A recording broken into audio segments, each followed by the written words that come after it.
Euzu billahi mineşşeytanirracim. Bismillahirrahmanirrahim.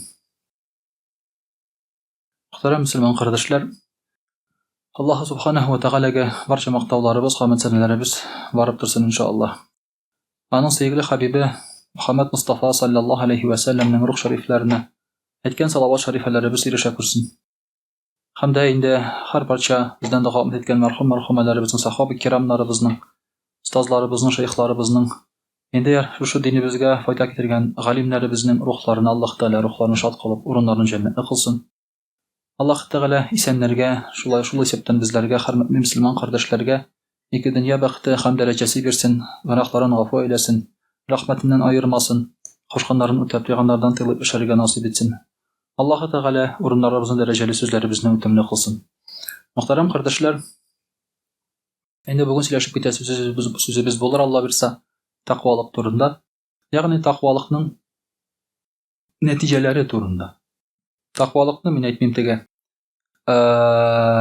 Aның нәрсә ул, ничек дигән теге, аның турында бер сөйләшербез әле. Ничек күренергә тиеш ул, ничек булырга тиеш ул дип шулай бит, ләкин нәтиҗәлеге.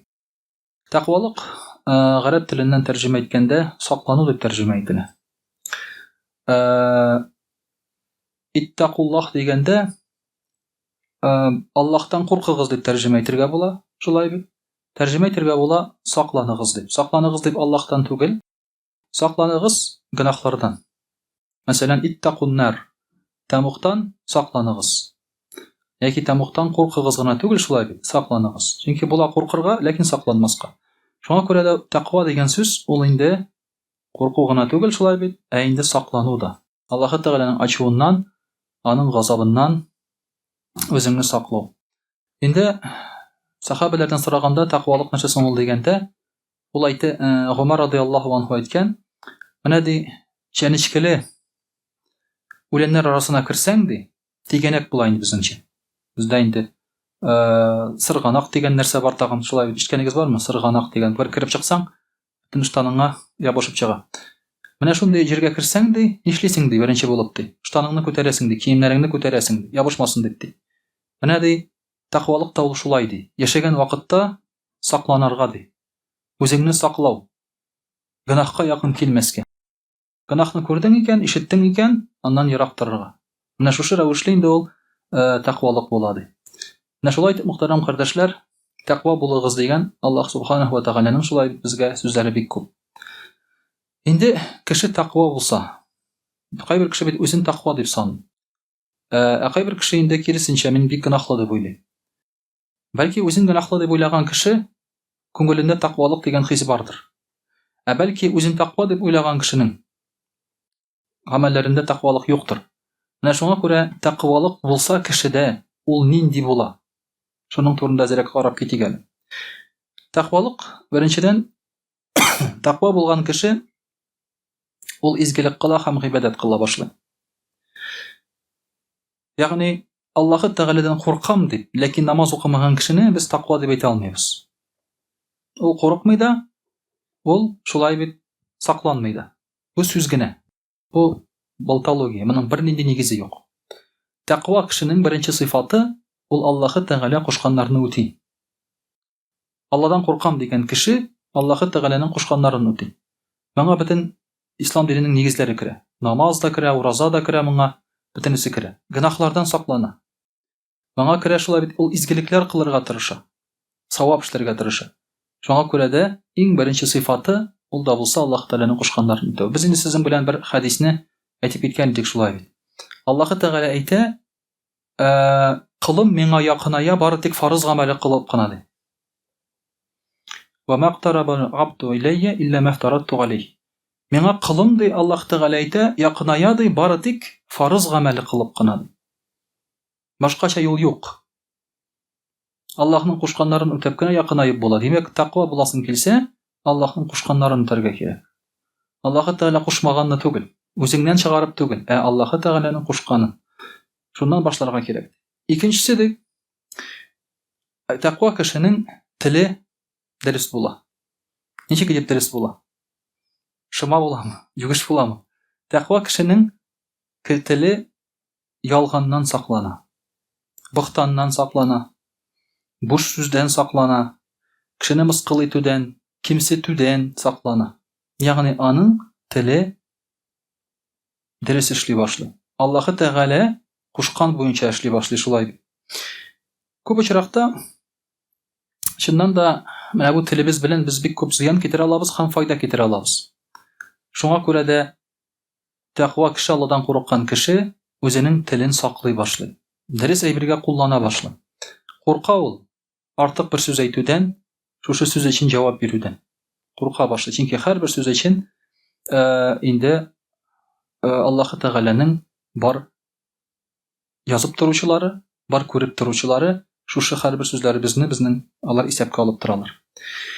Өченчесе ди, ул да булса хәләл ризык һәм хәләл мал. Әгәр дә кеше тәкъва булса, Аллаһ Тәгаләдән курыкса, ул инде хәләл ризык ашый, хәләл мал белән яши башлый. Ни өчен? Чөнки моның өчен Аллаһның җәзасы бар. Аллаһы Тәгалә әйтә шулай бит: "Хәрам ризык ашап үскән тән тәмугка керергә лаеклы" ди, иң лаеклысы ди. Димәк, кешенең тәне хәрам мал ашаса, бу тән тәмугта яндырырга лаеклы була. Брак була бу. Безнең телдә әйтсәк, бу брак була. Әйтик, мәсәлән, пычак ясыйлар бит шулай. Менә пычак ясыйсың тимердән шулай. Тышкы яктан ялтырап тора ул. Ялтырап тора тышкы яктан. Ләкин кайрыйсың, кайраганны тотмый. Җиргә чип китсә, сына шундук. Файдасы юк аның. Мондый әйберне ишетәләр, бракка җибәрәләр. Бу файдасыз әйбер бу. Тышкы яктан матур булса да, аның составы начар. Шуңа күрә хәрам мал ашаган кешенең һәрбер күзәнәгендә хәрам була. Кеше бит ашаган әйбер белән үсә. Ашаган нәрсә ашаса, нәрсә эчсә, аның күзәнәкләре шуның белән үсә, тәне шуның белән үсә, кан шуның белән йөри. Шуңа күрә дә начар ашаса кеше авырый башлый. Ябык була, кичкенә була шулай бит. Шуның өчен дә ашаган сөттән безнең тәнебезнең һәрбер күзәнәгендә, мөхтәрәм кардәшләр, хәрам әйбер барлыкка килә. Һәм әлбәттә, бу инде безнең тәнебезгә зыян китерми калмый. Шуңа күрә тәкъва кеше үзенең тәнен хәрам малдан, хәләл ризыктан саклый. Бу теге җиңел генә әйбер түгел шулай. Дүртенчесе, кемдә кем тәкъва булса, ул кеше күзен саклар ди. Күзен саклар. Без инде моның турында күптән түгел генә сөйләштек. Хәрам әйберләргә карамас. Чөнки хәрам әйберләр күрсә дә, ул карашын читкә җибәрер. Икенче якка карар. Чөнки һәрбер караган әйбер, без әйттек шулай бит, ул безгә тәэсир итә. Безнең хәтеребездә кала. Безнең анасын күңелебездә йөри, намаз укыганда калкып чыга. Кай вакытта әйтәләр, менә хәзрәт намаз укыганда әллә начар уйлар керә ди. Начар уйлар кермәсен өчен намаз укыганда яхшы әйбер тыңларга, яхшы әйбер карарга кирәк. Намаз укый башлагачтан теге яшь чактагы журналларын күз алдына килә башлый аннан соң, әйме? Яшь чакта карап утырган журналларын. Ул монда кемдә искә төшми ул эшләгәндә. Намазга килеп баскач, күз алдына килә башлый. Шайтан аны шулай күз алдына безне китереп чыгара башлый. Әллә нинди эшләрне искә төшерә башлый. Башка әйберләрне шуннан соң инде без начар уйлар керә дибез. Шуңа күрә дә сакларга тәкъва кеше саклый, шушы күз карашында, үзенең кулакларында. Бишенчесе, мөселман кеше, тәкъва кеше кулларын саклый, кул белән генә кылмаудан.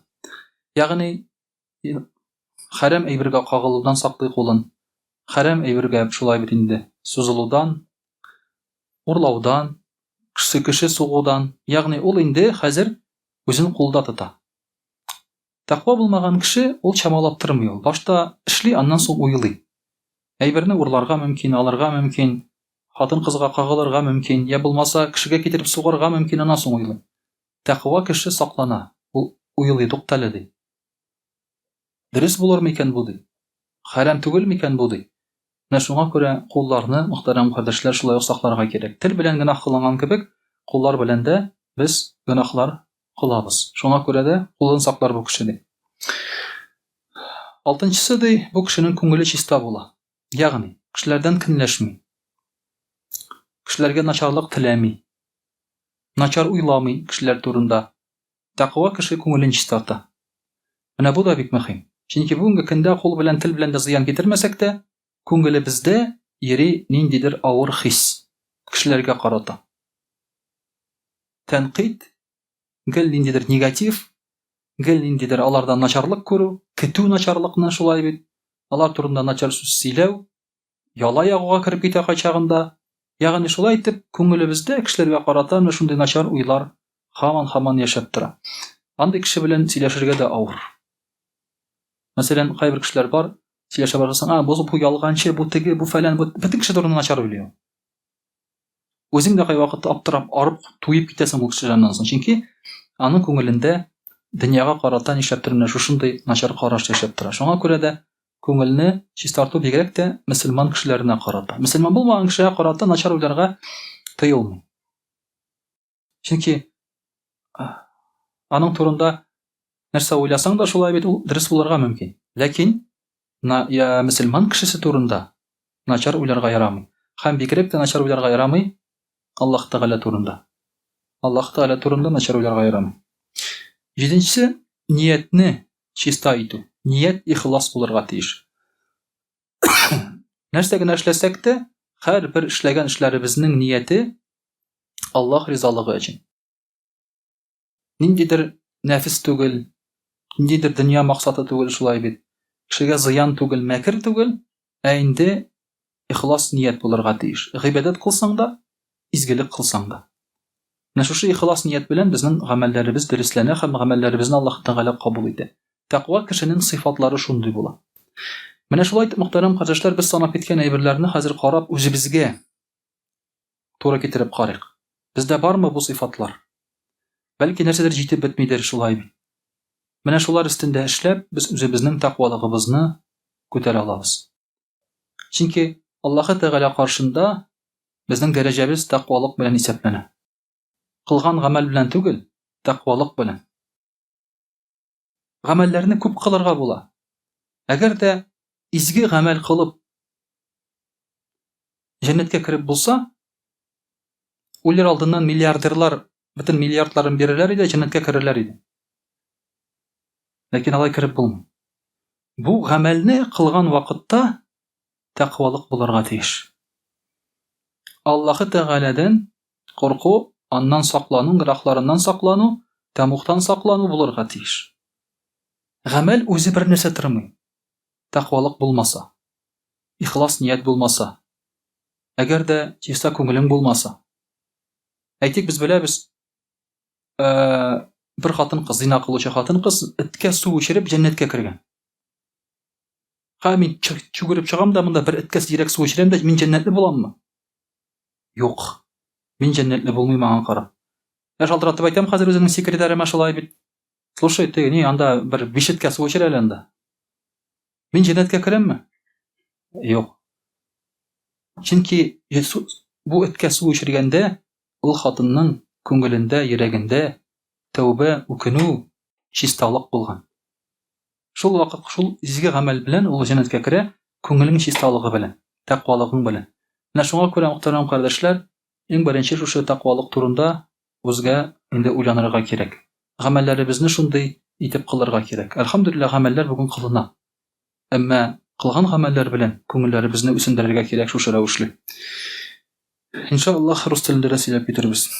А'удhu billahi minash shaitanir rajim. Бисмиллахир рахманир рахим. Дорогие друзья, сегодня мы с вами говорим о богобоязненности. Богобоязненность, само слово уже со себя говорит.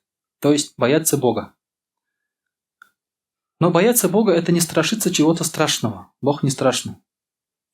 Бояться значит бояться Его гнева, Его недовольства.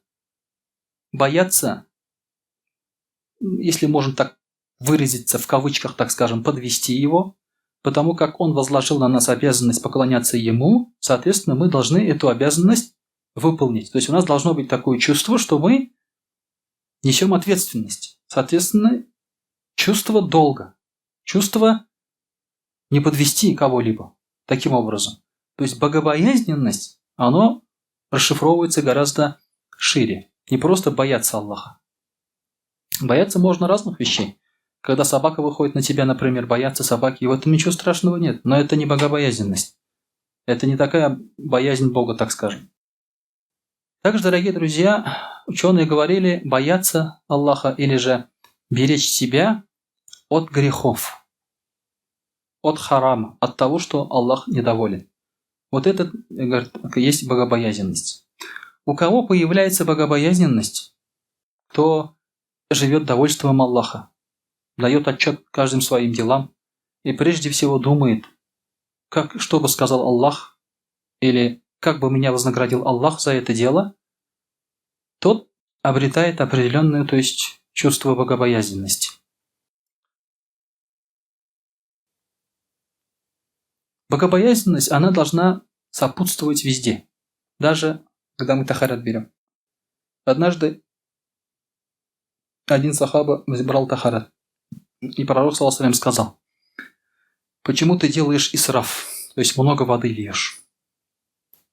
На что этот сахаба говорит: о Расуль Аллах, а разве можно во время тахарата делать исраф?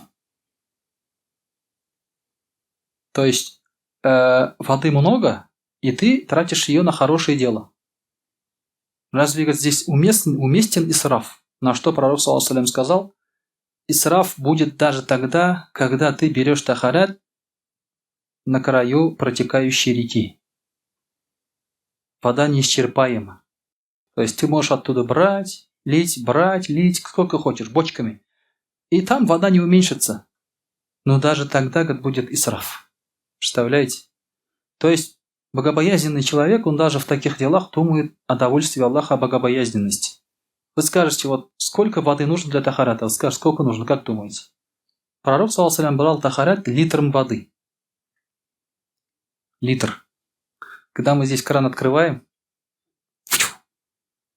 я иногда смотрю над ребятами, которые тахарат берут здесь, внизу. Можно кран открыть струйкой? Можно. И вода будет литься. И этой воды достаточно для тахарата. Но нет, надо на максимум открыть. Чтобы всех шайтанов смыло прям штормом. Когда напор большой, то есть шайтанов смывает сильнее. Это я шучу сейчас. Нет, это так не работает. Грехи смываются и маленькой струйкой воды. Поэтому сейчас мы очень большой исраф делаем. Вы не думайте, что у нас в мечети там жалко воды, там на тахарат не жалко. Альхамдулилля, во многих мечетях везде пишут: экономьте воду, не тратьте воду там и так далее. Во многих мечетях это есть. В некоторых мечетях даже ящик для садака есть тахарат-хана. Мол, тахарат взял, воды пролил, бумагу потратил, положи деньги. Да? У нас и этого ничего нет. Альхамдулилля. Это дело не в этом. Дело в богобоязненности. Дело не в экономии. И пророк саллаллаху алейхи ва саллям, он не в целях экономии это делал, а в том, чтобы не сделать грех с богобоязненности. А сколькими литрами он взял гусль, как вы думаете? 3 литра воды. 3 литра воды он брал гусль. Представляете? Не душ там, да, который там льется полчаса, там час и так далее. 3 литра воды. Вот так пророк саллаллаху алейхи ва саллям делал. Попробуйте поэкспериментировать. Да, уши даже не помоете. Да, но без мочалки, конечно. С мочалкой это не тахарат, это мытье. Это не гусль. Мочалка – это мытье уже. Ты отдираешь грязь. А гусль – это немножко другой. Тут не грязь смываешь ты, а ритуально очищаешься. Вот. Поэтому, дорогие друзья, такие вот понятия должны быть. И особенно воду льют, знаете кто? Городские жители. Деревенские воду много не льют. Потому что они таскали воду из реки, из колонки. Они знают, что это такое. Их в детстве постоянно учили, что надо экономить. В городе такого не было. Кто жил под краном, да, они уже, у них экономии нету. Они не знают этого. И городские очень часто обувь не снимают дома. Тоже есть такое. Деревенские, они на ковер обычно не ступают, они снимают обувь вдалеке. Ну, такое вот деревенское воспитание, так скажем. Вот так я вычисляю, кто городской, кто деревенский. Да. А когда деревенский много воду льет, это значит зажрался. Это все уже. Да, он вышел из колхоза из него не вышел, как говорят, да. Ну ладно, это лирика. Когда человек становится богобоязненным, то этому человеку Аллах Тааля начинает помогать. Каким образом Аллах Тааля помогает богобоязненным людям? Первое. Аллах Тааля любит этого человека. Как обрести любовь Аллаха? Любовь Аллаха, что это такое? Любовь какой-то женщины это иногда приятно, а иногда проблемы. Проблема когда? Когда ты ее не любишь, да? И она начинает уже преследовать тебя. И когда ты ее любишь, она тебя любит, это тоже проблема. Надо ее куда-то водить, подарки давать, тут тоже проблема. Любовь Аллаха, она тебя ничему не обязывает. Там односторонний идет подарок.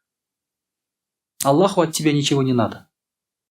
И поэтому, когда Аллах Та'аля начинает тебя любить, Он тебя начинает одаривать. Любимого раба своего, Он начинает. И все, что Он делает с тобой, это из-за любви и хочет тебе блага. Поэтому что сделать, чтобы Аллах тебя полюбил? Аллах Та'аля в Коране говорит, бисмиллахи рахмани рахим, «Баля ман ауфа би'ахдихи ваттака, фа инна Аллаха юхиббуль муттакин». Кто свои договора выполняет и богобоязнен, то Аллах любит богобоязненных. То есть, когда у тебя есть богобоязненность, есть любовь Аллаха субханаху ва тааля. Второе. Милость Аллаха. Иногда любовь бывает без милости. Жестокая любовь бывает. Например, любишь, наоборот, делаешь больно любимому. Иногда бьешь даже любимого человека. А некоторые даже убивают из-за любви. Да? Бывает такое. Детективные сериалы смотрели? Даже бывает такое. Но когда человек богобоязнен, появляется милость Аллаха. То есть, что такое милость? Аллах Та'аля не обращает внимания на твои недостатки. Вот это и есть милость. То есть, Аллах Та'аля не суров к тебе, не дотошен к тебе. Он закрывает глаза. Ты ошибаешься, Он прощает. Ты что-то сделал плохое, Он все равно тебя одаривает.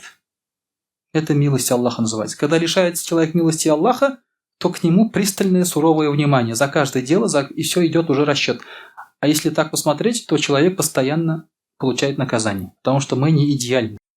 Мы нуждаемся в милости Аллаха.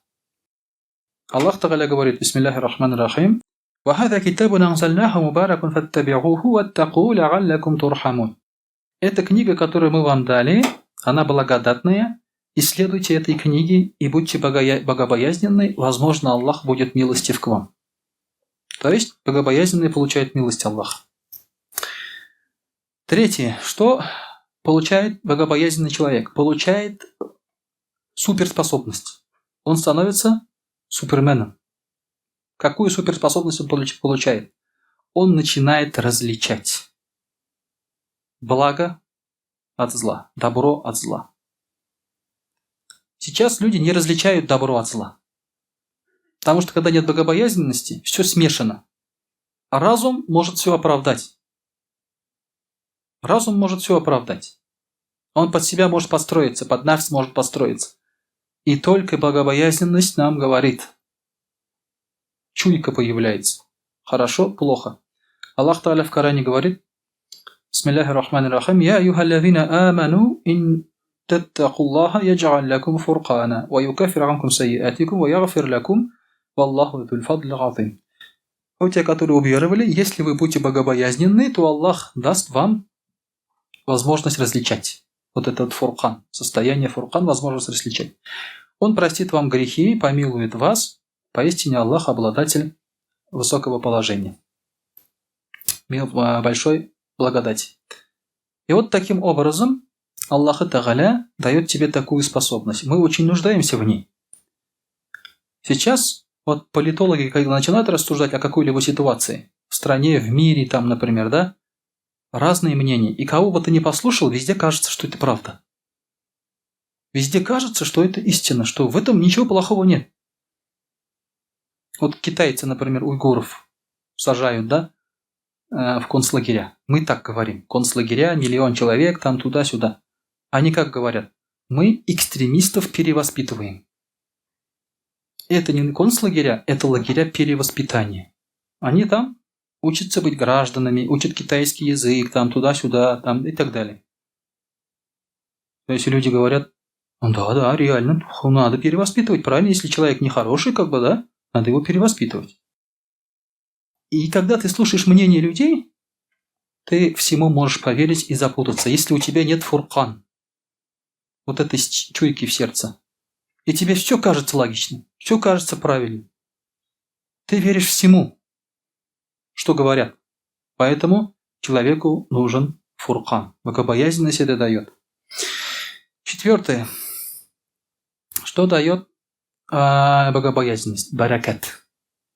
Дает баракат. Это вообще мощный аят. Аллах Та'аля говорит, бисмиллахи рахмани рахим, وَلَوْ أَنَّ أَهْلَ الْقُرَىٰ آمَنُوا وَاتَّقَوْا لَفَتَحْنَا عَلَيْهِمْ بَرَكَاتٍ مِّنَ السَّمَاءِ وَالْأَرْضِ وَلَكِنْ كَذَّبُوا فَأَخَذْنَاهُمْ بِمَا كَانُوا يَكْسِبُونَ. Если бы, говорит, какое-то селение уверовало и было богобоязненным, мы бы открыли баракат им с небес и земли. То есть из неба, из земли пошел бы баракат. Дождь баракатный, все, что сажаешь, вырастает. Тут копнул нефть, тут копнул алмаз, тут копнул золото. Все, везде баракат. Везде идет у тебя баракат. Если у вас на даче еще нет нефти, значит, вы не совсем богобоязненные. Если вы копнули и там нефть не вышла, либо вы, значит, не богобоязненные, либо, значит, вы лентяй. Надо глубже копнуть. Там глубже должна быть нефть в любом случае. С той стороны планеты точно есть. Поэтому Аллах Та'аля дает баракат. Когда ты богобоязненный, баракат в работе, баракат в еде, баракат везде появляется баракат, баракат в деньгах. То есть чувствуете, что у вас чуть-чуть с деньгами напряженно, бараката нет, значит богобоязненность надо увеличивать. И Аллах Та'аля поправляет это положение. Но это селение, говорит, вместо того, чтобы быть богобоязненным, они, говорит, врали, не верили, и Аллах Та'аля их наказал. Пятое. Что дает Аллах Та'аля? Аллах Та'аля дает выход из любой ситуации богобоязненному человеку. Аллах Та'аля говорит, бисмиллахи рахмани рахим, وَمَا يَتَّقِ اللَّهَ يَجْعَلْ لَهُ مَخْرَجًا. Если, говорит, человек будет богобоязненным, то Аллах даст выход. Из любой ситуации дает выход.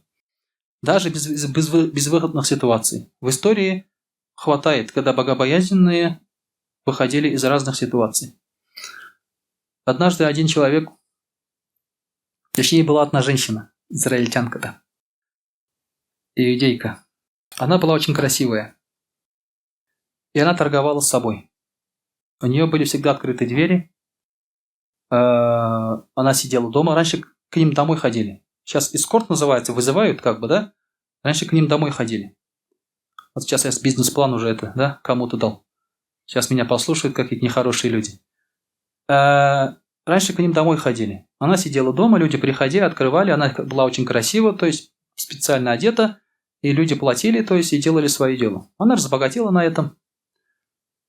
Один богобоязненный человек, поклоняющийся человек, пришел тоже, увидел ее. У двери увидел. И обманулся. Тоже захотел. Пришел к ней с деньгами. Зашел. И когда зашел к ней, присел, вдруг одумался. Его охватил страх. Все горит внутри, переживает и так далее. Я, говорит, не могу. Хочет уйти. И говорит этой женщине, слушай, говорит, возьми мои деньги, говорит, мне, говорит, от тебя ничего не надо. Я каюсь, мне очень стыдно перед Аллахом, я хочу уйти, говорит. Она подумала, деньги и так пришли, да? То есть, ладно, иди, отпустила. Но эта женщина начала думать, почему, говорит, человек пришел с деньгами, увидел красоту, заплатил, но не воспользовался и ушел просто так. Они все-таки знали о религии, и она тоже начала думать. И ее охватил тоже страх и стыд. Она говорит, я больше так не могу. Таких богобоязненных людей я, говорит, могу совратить. А есть Аллах, есть наказание и так далее. И она тоже начала переживать и каяться. Она перестала этим заниматься. Увидев богобоязненного человека, она перестала этим заниматься.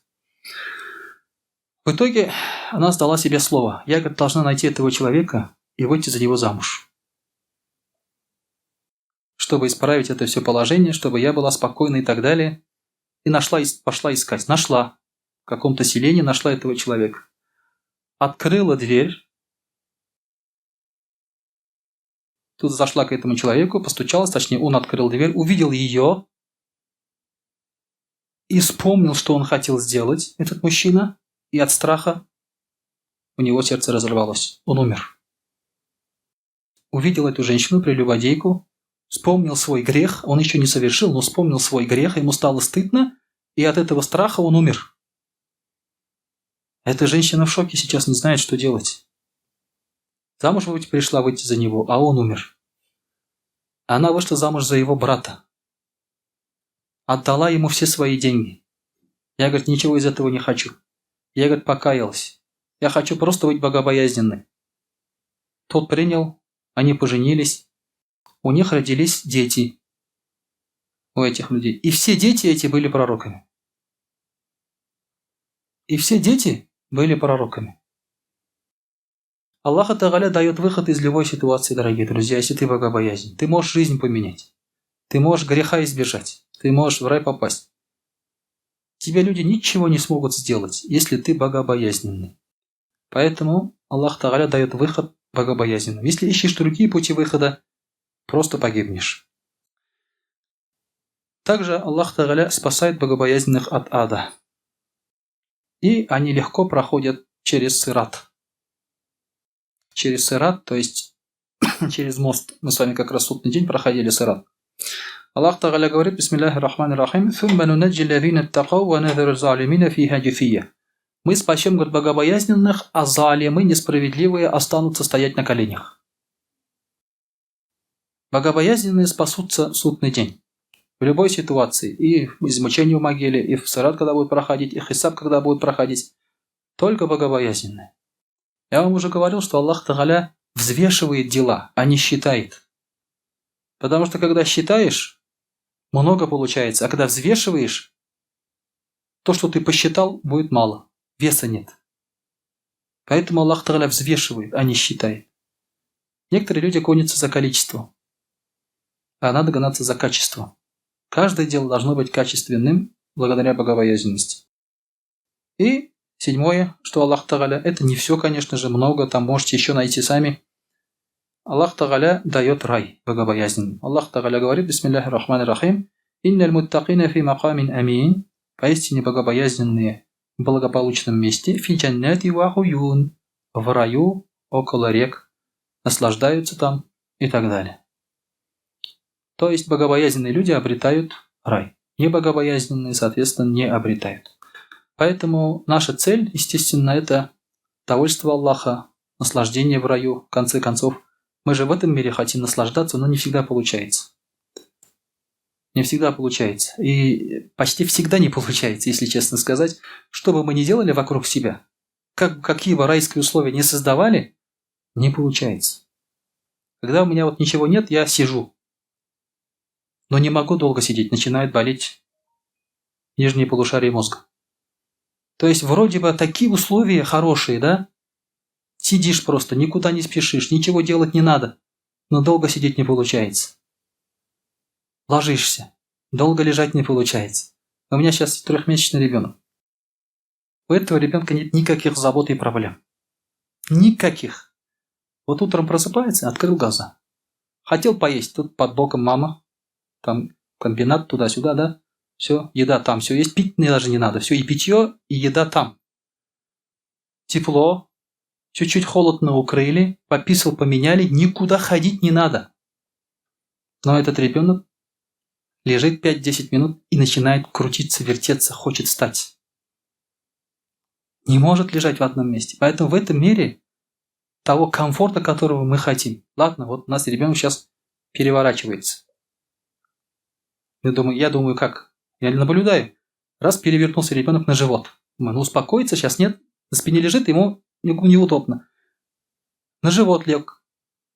Голову поднялся, лежит, 5 минут полежит и начинает дрыгать ногами, хочет идти. Одно положение для человека – это проблема. Нужно поменять положение, менять постоянно. Мы так устроены. И поэтому у нас нет отдыха, нет наслаждения полноценного от одного какого-то деяния. Постоянно нужно от одного до другого вот так вот метаться. Только в раю будет наслаждение полноценное. И только рай, и только для богобоязненных будет рай.